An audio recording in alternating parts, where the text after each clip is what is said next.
I was a young engineering design major at Merritt College. This is where I was enrolled. Huey was enrolled there at that time too, in 1962. And it was just a street corner rally across the street from Merritt College. And I was coming out, and I saw this crowd of 50 or 60 people. And I heard the voice of somebody saying, the Afro-American Association has come here today to tell it like it is. Well, I'd never heard the phrasing Afro-American in 1962. You know what I mean? We were Negroes. We were colored people. You know what I mean? That's about the politest way you could address us in terms of our ethnic representation. And I walk across the street, and I see this guy, William Brumfield. And I walked up to William Brumfield. I said, William, you part of this group? He said, yeah, Bobby, I'm part of this group. How you been doing? I said, how you doing? I said, it's a long time. I said, yeah, 10 years. What? I said, I'm 26 now. He says, you are? Yeah, blah, blah, blah, blah.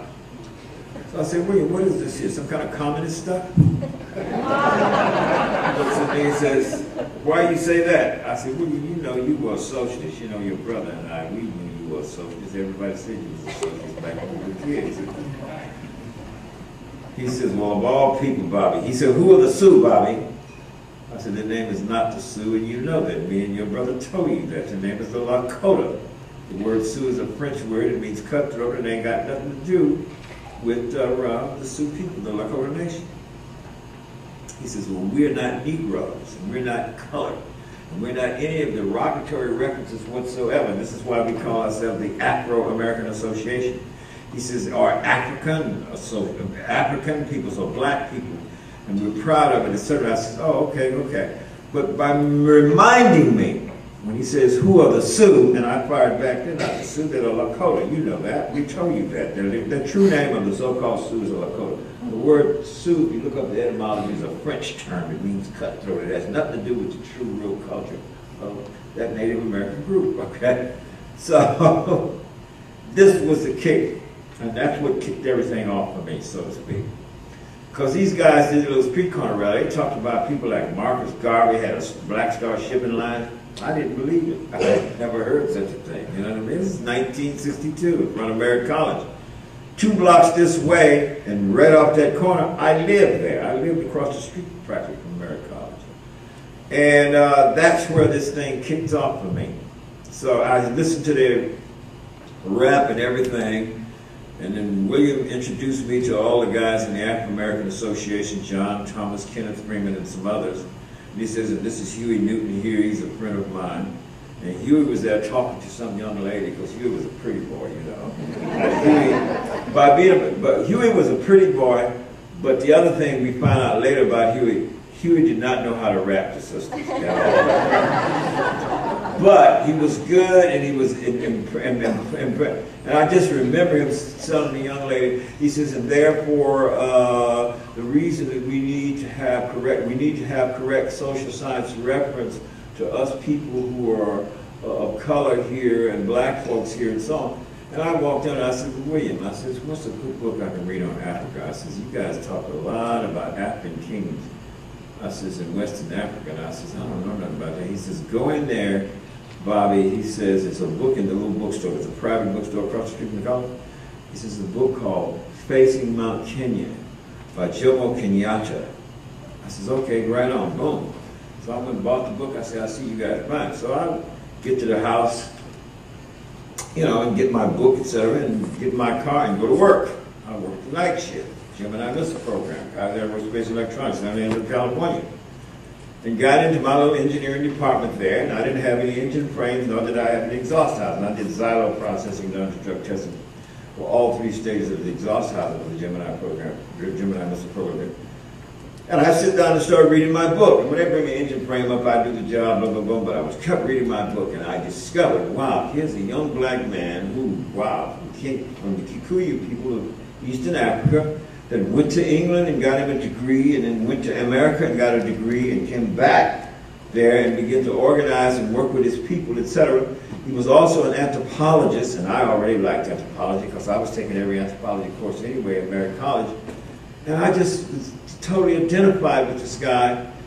But what really illuminated to me you know, when I started reading some other stuff, I says, wow, all these years, it's like my reference to Africa was that Tarzan ran out. I mean, I got A's in mathematics, but I didn't know nothing about my African American people's history of human struggle. I knew nothing about it, you know what I mean? Because it had been deleted, taken out, it was taken out, it just wasn't there, you know, anywhere that I can remember. The most I remember is about George Washington Carver. You know, was a black man who was invented and invented. But I didn't know any Black American history. I didn't know any African history. And this is what set me on. And then I'm reading E. Franklin Frazier's Black Bourgeoisie, and I'm trying to digest W.B. Du Bois's Black Reconstruction, and then I get a hold of Dr. Herbert Abfacker's two works. One work was the documentation of 250 slavery votes from 1850 to 1857. Another work that Dr. Herbert Abfacker produced was a documentation of all the wars that Black Americans have fought in this country from the very beginning of this country, you know. So this is the kind of thing that blew my mind. And when I got into the Civil War information, like out of W.B. Du Bois's Black Reconstruction, how he documented 168,000 black men had been listening to the Northern Union Army and so on, that after the Emancipation Proclamation, when the Emancipation Proclamation is read, and these things were very important.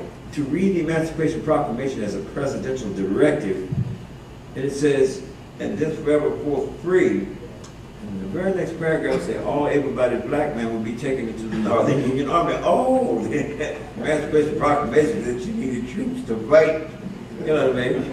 And then you find out how some of the generals before the Emancipation Proclamation had started organizing blacks to fight. And this information is getting back to the Pentagon and the president, and there's the pressure of the abolitionists going on simultaneously with this period, which culminates into the Emancipation Proclamation the next 2 years of the war, and then 168,000 black men enlisted into it. That's a lot. And 38,000 died. And I'm saying, wait a minute. This is not right. And then with the slave revolts that went on since 1850, the Dr. Herbert Abfacker documented, it blew my mind. It just opened up something for me. And then I got hooked on everything going on in Africa and the history of the colonialization of Africa. You know, and being a metallurgist and an engineering design person, etc., this kind of stuff, you know, wow, I'm more interested in the mineral resources in the bowels of the earth of Africa. You know, I'm interested in the cobalt, I'm interested in the diamonds, I'm interested in the copper. You see what I'm getting at? This is what I'm interested in, you know. And 1/3 of the world's copper ore was being produced out of the Katanga Southern province of Brazzaville, Congo. I mean, Leopoldville, Congo. I mean, this is what was going on in my head. Wait a minute. This is wrong.